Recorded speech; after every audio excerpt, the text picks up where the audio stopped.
Hello students. Last class मध्ये what we seen that number of constituent SHM and their periods. म्हणजे number of constituent SHM कशा काढायच्या त्याच्यामध्ये पहिली technique मी घेतली होती. If angular frequencies are same.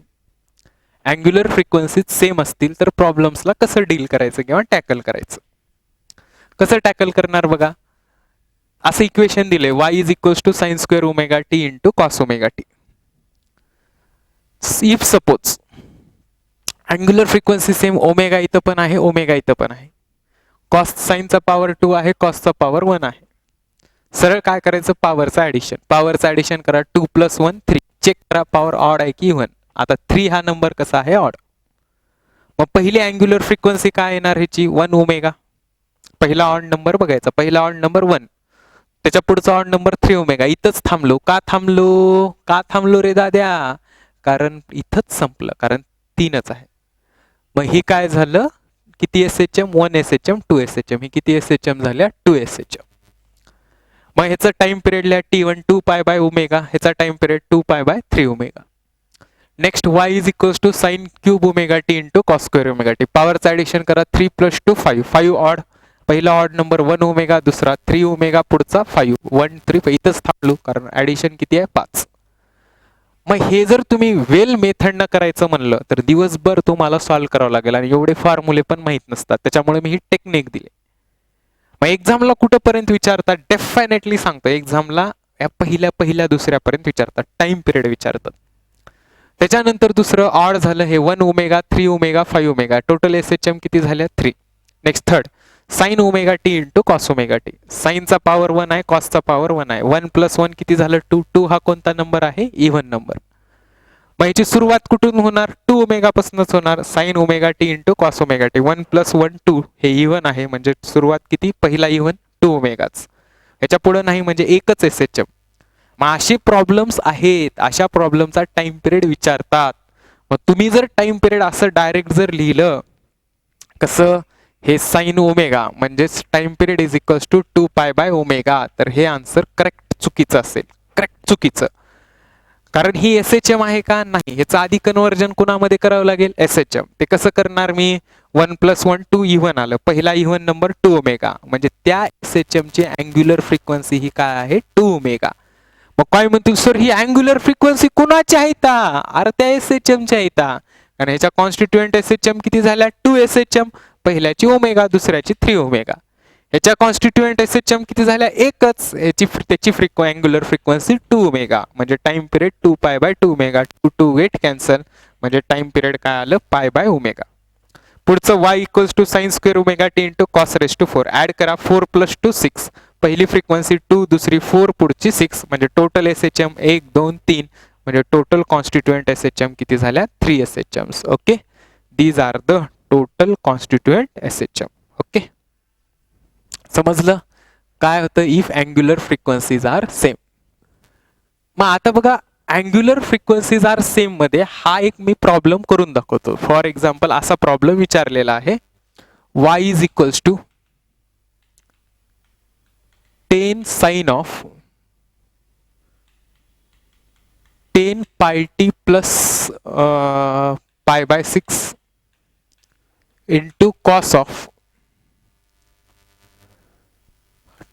10 pi t plus pi by 6 असा क्वेश्चन विचारलेला आहे आणि विचारले find time period. Find its time period. मग आता बघा ह्याच्यामध्ये मूर्खपणा काय केले मुलांनी इतकं सांगून पण सरळ हा 10 पाय टीलाच ओमेगा पकडले म्हणजे 2 पाय बाय कॅपिटल टी चीच व्हॅल्यू हे स्मॉल टीला चिटकून 10 पाय is equals to 10 pi. Pi pi get cancel. T is equals to 2 by 10. Answer काढले 0.2 सेकंद. हे ऍब्सोल्युटली रॉंग आहे. हे ऍब्सोल्युटली काय आहे रॉंग. मग हे रॉंग आहे तर मग करेक्ट काय आहे. हे रॉंग आहे तर करेक्ट काय आहे. मी आत्ताच सांगितलं. मला सांगा पटकन. अँग्युलर फ्रिक्वेन्सी सेम आहेत. साइनचा पॉवर 1 आहे कॉसचा पॉवर 1 आहे. आधी ह्याचं कन्वर्जन कशामध्ये करावं लागेल SHM मध्ये. मग SHM मध्ये कसं कन्वर्ट करणार पॉवरचं आधी ऍडिशन करा 1 + 1 2. पॉवरचं ऍडिशन 2 आलं. ओके. मग पहिली अँग्युलर फ्रिक्वेन्सी किती असणार 2 ओमेगा. मग घ्या पहिली अँग्युलर फ्रिक्वेन्सी 2 इंटू ओमेगा किती आहे 10 pi t plus pi by 6 म्हणजेच किती झालं हे 10 20 पाय टी प्लस काय झालं हे पाय बाय 6 इंटू 2 म्हणजे पाय बाय 3 ही झाली SHM ची अँग्युलर फ्रिक्वेन्सी. मग स्मॉल टी ला चिटकूनचा पार्ट म्हणजेच काय असतो 2 pi by capital T is equals to 20 pi pi pi cancel 2 10 जा 20 so t is equals to 1 by 10 म्हणजेच टाइम पिरियड किती आला 0.1 second. So 0.1 second is the correct answer not the 0.2 second. लक्षात नीट बघा काय दिलं होतं साइन आणि कॉस. ओके कोरोना नाही बरं पोरांनो डस्ट मुळे व्हायले. Next y is equals to 10 sine 10 pi t plus pi by 6 into cos 10 pi t plus pi by 6. मला सांगा आधी ही SHM आहे का नाही. सगळ्यात पहिले SHM मध्ये कन्वर्ट करणार. कसं करणार सगळ्यांना कळलं की अँग्युलर फ्रिक्वेन्सी तर सेम आहे म्हणजे पॉवरचं ऍडिशन 1 + 1 2 पॉवरचं ऍडिशन 2. मग इवन आहे की ऑड आहे इवन. मग पहिला इवन नंबर 2 ओमेगा ह्याच्या पुढे जाऊ शकतो का नाही संपलं इथंच. म्हणजे या SHM ची अँग्युलर फ्रिक्वेन्सी ही 2 ओमेगा आहे. 2 into what is omega 10 pi t plus pi by 6 मध्ये मल्टिप्लाय करा 2 इंटू 10 20 पाय टी प्लस 2 3 जा म्हणजे किती आलं पाय बाय 3. मग you know that small t ला चिटकून काय आहे 20 पाय म्हणजे 2 पाय बाय टी पाय पाय गेट कॅन्सल 2 10 जा सो कॅपिटल टी 1 बाय 10 म्हणजेच किती आलं 0.1 second. This is the time period for this displacement. ह्या इक्वेशन साठी हे काय झालं time period. Okay next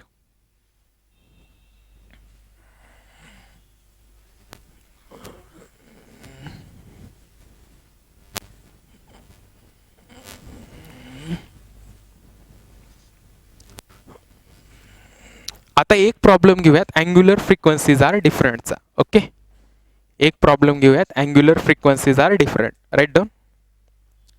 if displacement of particle executing periodic motion is given by displacement of particle executing periodic motion is given by y is equals to 4 cos square t by 2 into sin 1000 t. Y is equals to 4 cos square t by 2 into sin 1000 t. Find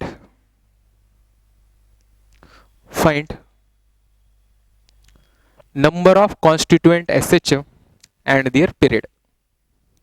Find number of constituent SHM and their period.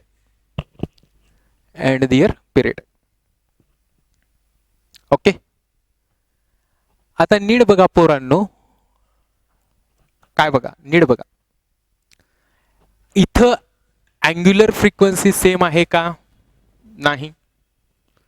म्हणजे हा problem different angular फ्रिक्वेन्सीचा होता. याला सॉल्वच करावं लागेल.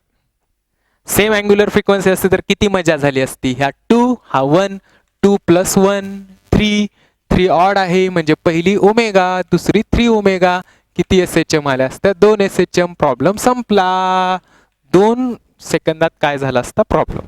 2 second नाही समजा 30 second मध्ये आन्सर आला असतं. मग आता इथे अँग्युलर फ्रिक्वेन्सी सेमच नाहीत. मग तसं करता येईल का आपल्या टेक्निकनं. बिलकुल नाही करता येणार. बिलकुल करता येणार नाही. मग ह्याला फॉर्म्युला मेथडनच करावं लागतं आणि हा खूप फेमस प्रॉब्लेम असतो.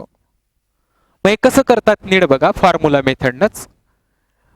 cos स्क्वेअर t by 2 चं सबस्टिट्यूशन ठेवायचं. कसं ठेवणार 1 + cos t चं सर्वांना माहित आहे. 1 + cos t चा फॉर्म्युला काय असतो 2 cos square t by 2. 1 + cos t चा काय फॉर्म्युला असतो 2 cos स्क्वेअर t by 2. हे इंटू 2 कुठे येईल डिनॉमिनेटरला म्हणजे cos स्क्वेअर t by 2 साठी काय लिहिता आलं 1 + cos t by 2. काय आलं y is equals to 4 into cos square t by 2 साठी 1 + cos t अपॉन 2 आलं. ओके इंटू काय झालं हे साइन ऑफ 1000 t.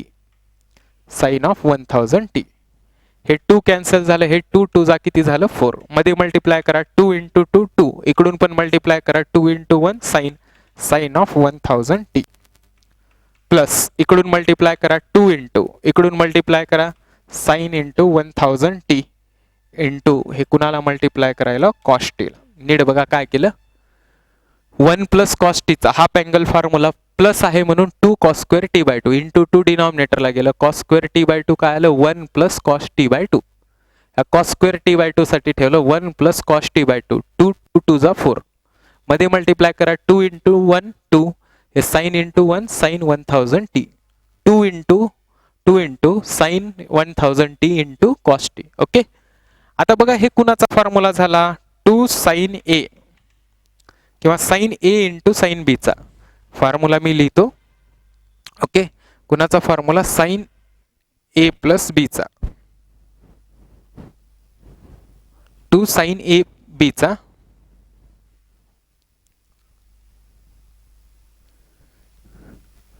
बघा इकडं 2 साइन ए इंटू कॉस बी चा फॉर्म्युला, हा फॉर्म्युला असतो sine A plus B plus sine A minus B. Sign 2 sign A cos बी चा फॉर्म्युला असतो, 2 साइन ए कॉस बी चा फॉर्म्युला असतो sine A plus B plus sine A minus बी.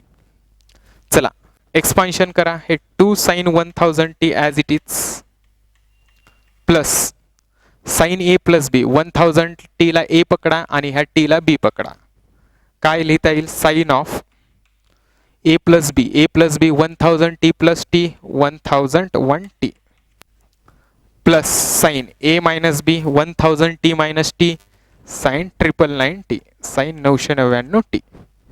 मग आता इंडिव्हिज्युअल फंक्शन बघा, हे इंडिव्हिज्युअल साइन फंक्शन, हे इंडिव्हिज्युअल साइन फंक्शन, हे इंडिव्हिज्युअल साइन फंक्शन, हे इंडिव्हिज्युअल साइन फंक्शन, हे इंडिव्हिज्युअल साइन फंक्शन, हे इंडिव्हिज्युअल साइन फंक्शन. ही पहिली SHM, ही दुसरी SHM, ही तिसरी SHM. म्हणजे हे इक्वेशन किती कॉन्स्टिट्युएंट SHM चा आहे, 3 SHM. मग ज्यांना सॉल्व करायचं खूप कंटाळा आहे त्यांनी सरळ ठोकून द्या, काय ठोकून द्या, 2 + 1 पॉवरचं ॲडिशन करा, आन्सर किती येतं 3. ह्याच काय SHM. ओके, एवढं सॉल्व करून पण आन्सर किती आलं 3 SHM. पण हे आन्सर उगं गेस केलेलं आहे, हे या मेथडनंच आन्सर काय असतं, करेक्ट आन्सर असतं.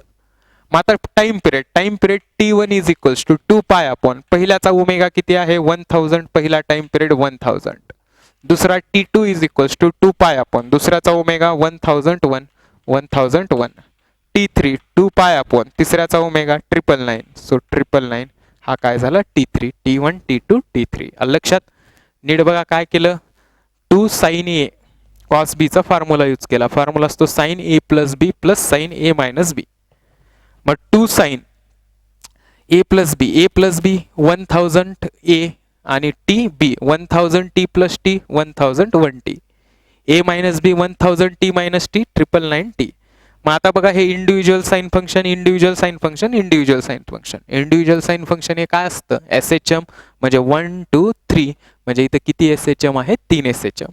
पहिल्याचा टाइम पिरियड 2 पाय बाय 1000, दुसऱ्याचा 2 पाय बाय 1001, तिसऱ्याचा 2 pi upon 999. These are the time periods. Okay, हे झालं constituent SHM if angular frequencies are different. Okay, दोन्ही पाहिलं आपण, constituent SHM if angular frequencies are same and if angular frequencies are different. Okay, चला आता next पाहूयात. नेक्स्ट पाहिजे आपल्याला composition of SHM. Okay, see here next point we have to see. पुढचा पॉइंट जो पाहणार आहोत हा खूप महत्वाचा आहे आणि याच्यावरती प्रॉब्लेम्स खूप जास्त विचारले जातात. Linear composition of 2 SHM.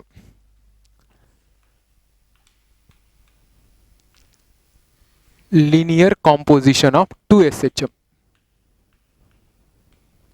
Okay, 2 SHM चं लिनियर कॉम्पोजिशन. मग आता बघा हे कसं टॅकल करतो मी. समजा पहिलं इक्वेशन दिलं y1 is equals to a sine of omega t आणि y2 दिलं b sine of omega t plus phi. b काय दिलं sine omega t plus phi.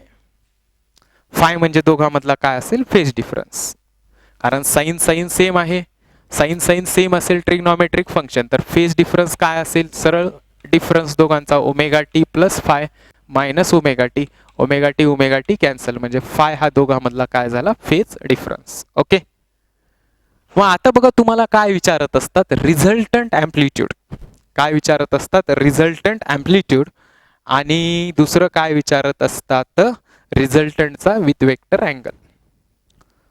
मग आता हे कसं सॉल्व्ह करणार, हे कसं सॉल्व्ह करणार, सिंपल टेक्निक सांगतो. हे जे अँप्लिट्यूड्स असतात, रिझल्टंट अँप्लिट्यूडचा काढायचा असतो. ह्या अँप्लिट्यूडला सरळ काय म्हणून ट्रीट करायचं, अँप्लिट्यूडला सरळ काय म्हणून ट्रीट करा, vector. Amplitude should be treated as a vector. मग कसं वेक्टर ट्रीट करणार बघा. आता हे sine omega T, sign omega T कुठून स्टार्ट होतं, नेहमी मीन पोझिशन, आणि जे फंक्शन मीन पोझिशन पासून स्टार्ट होत असतं त्याला नेहमी एक्स ॲक्सिसला ड्रॉ करत जा.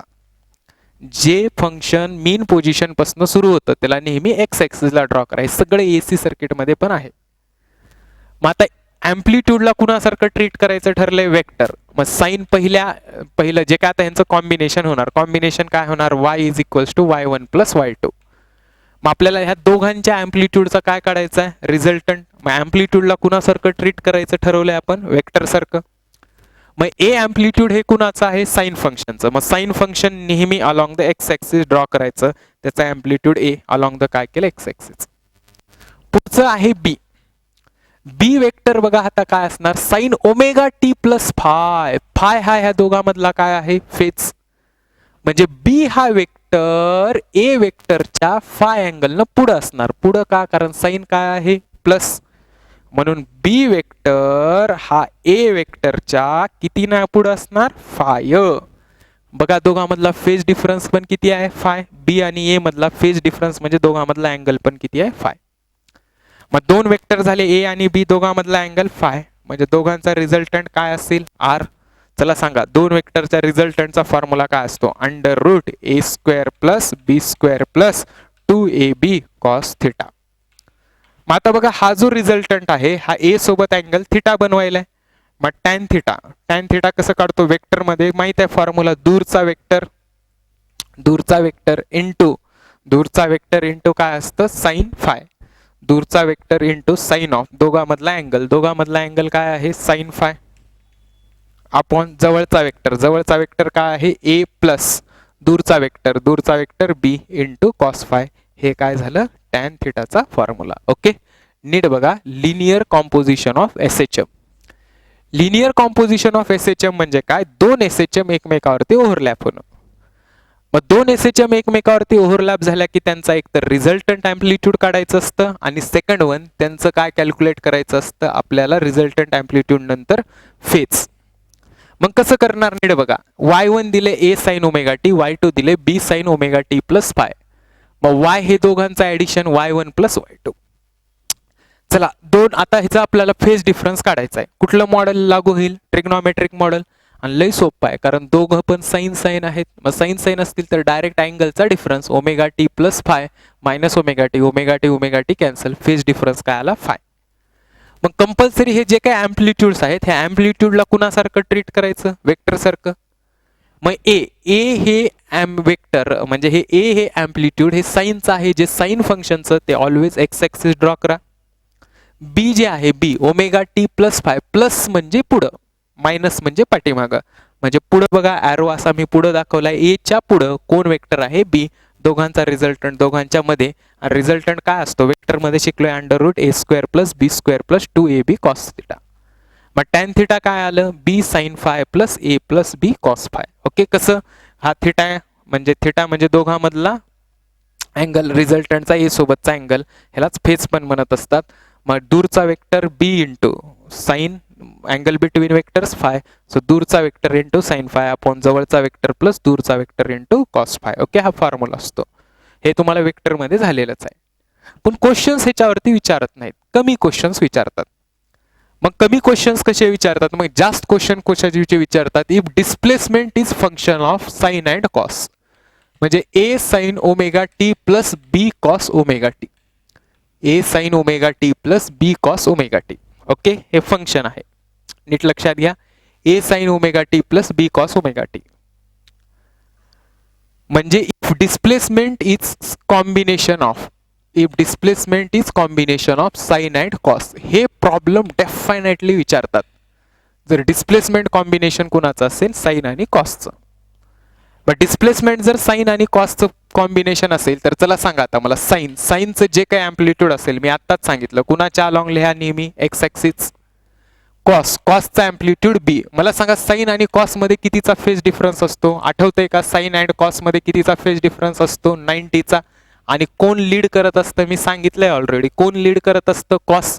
मग कॉसचा अँप्लिट्यूड काय आहे बी म्हणजे कॉसचा अँप्लिट्यूड बी साईनच्या पुढे कितीनं आहे 90नं. कसं नीट लक्षात घ्या साईन फंक्शन हे कुठून स्टार्ट होतं मीन पोझिशन कॉस फंक्शन हे कुठून स्टार्ट होतं एक्स्ट्रीम पोझिशन. हे साईन आणि हे कॉस ही मीन पोझिशन आणि एक्स्ट्रीम पोझिशन मीन आणि एक्स्ट्रीम मध्ये कितीचा फेज असतो 90चा. माहित आहे आपल्याला मीन पोझिशनला अँगल 0 असतो एक्स्ट्रीम पोझिशनला अँगल 90. म्हणजे मीन आणि एक्स्ट्रीम मध्ये फेज डिफरन्स 90चा म्हणजे साईन आणि कॉस मध्ये फेज डिफरन्स कितीचा झाला 90चा.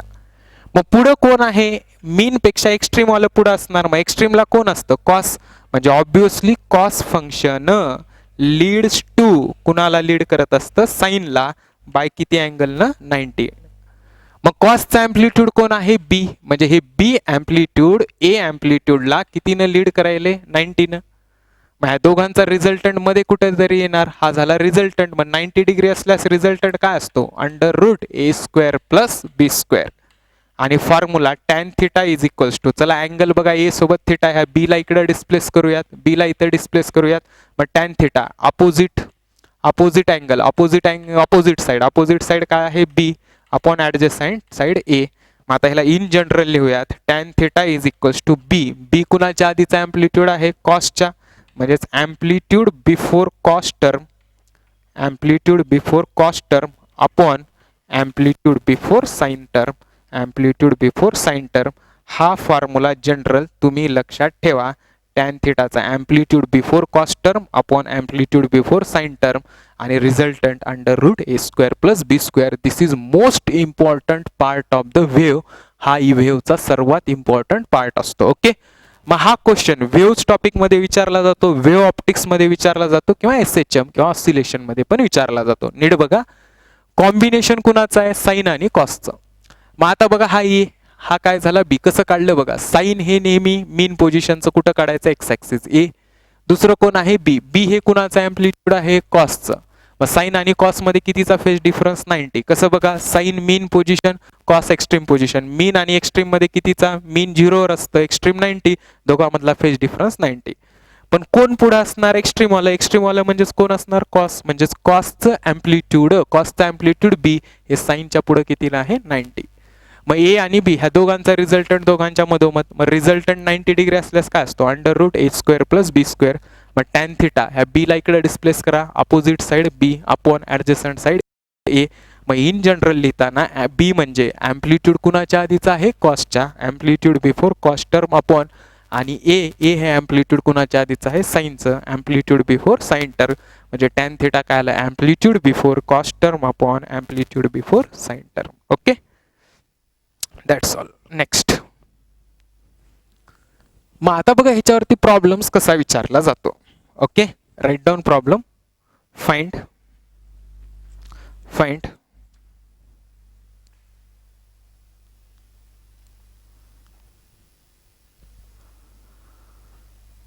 काय find resultant and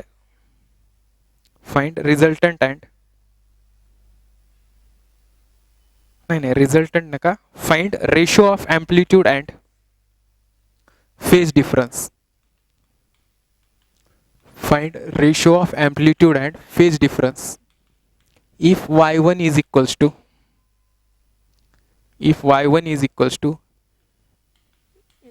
a sin of omega t plus a cos omega t and y2 is equals to a by √3 cos omega t plus A sign omega T. Okay दोन डिस्प्लेसमेंटचे equation दिलेत y1 आणि y2. अँप्लिट्यूडचा ratio काढा म्हणले आणि phase difference. चला पटपट करा. Displacement कुणाचं फंक्शन आहे साइन आणि कॉसचं आत्ताच बघितलं साइन आणि कॉसचा amplitude resultant √a² plus b² म्हणजे a1 अँप्लिट्यूड √a² एच आहे प्लस b² एच आहे सो आन्सर किती आलं under root a square plus a square root 2a. Phase difference काढा tan θ1 इज इक्वल्स टू काय आहे amplitude before cos term. Cos टर्मच्या आधीचा amplitude a upon amplitude before sine term काय आहे ए बाय ए 1 म्हणजे tan θ1 1 आलं म्हणजे θ1 किती डिग्री आला 45. ओके. दुसरं चला आता y2 ला घ्या. Amplitude a2 is equals to under root कुणाचं कॉम्बिनेशन आहे कॉस आणि sine a square a by root 3चा square a square by 3 plus sine a त्याचा square a square. Do the cross multiplication 3a square plus a square under root 4a square by 3 म्हणजेच किती आलं हे 2a upon काय आलं हे root 3. Cross multiplication 3a square plus a square 4a square by 3 4a square म्हणजे 2a by root 3. Angle tan θ2 is equals to amplitude before cos टर्मच्या आधीचा amplitude a by root 3 upon amplitude before sine टर्मचं a. So cos θ2 1 by root 3 म्हणजेच θ2 किती आलं 30 degree.